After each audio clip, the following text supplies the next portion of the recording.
در روزگاری که کدخدا در امور روستاهای بغلی دستی داشت و خودی نشان میدادندی، بریم سر اصل داستان. کدخدا آقا، زمزمه هایی شنیده می شود که قرار است دشمن در روستاهای بغلی ترقه بازی کند. تا وقتی قشون ما آنجا حضور دارد دشمن هیچ غلطی نمیتواند بکند. اگر خطایی بکنند آنها را نابود خواهیم کرد. تکبیر. روح منی کدخدا، قند شکنی کدخدا. تو شای و من گدا، اسید به اختیارم کدخدا. خفه می کنیم در زیر آب هر که باشد بی حجاب. آورین آورین.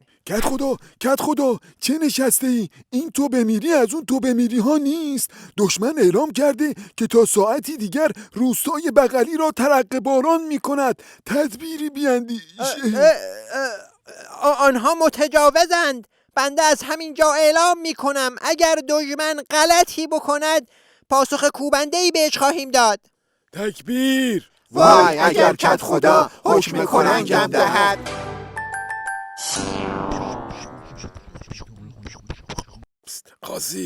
قاسی سر خر کج کن و سری برگرده.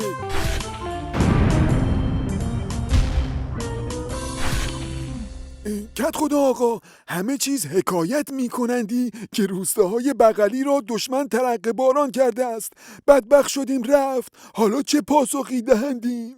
آنها جنایتکارند. ما با صدای بلند این حمله را محکوم می کنیم. بروید پرچم دشمن را آتش بزنید. دشمن باید اقتدار ما را درک کند. فقط همین؟ بله، چون حملهشان پلاستیکی بود ما هم پلاستیکی پاسخ می دهیم.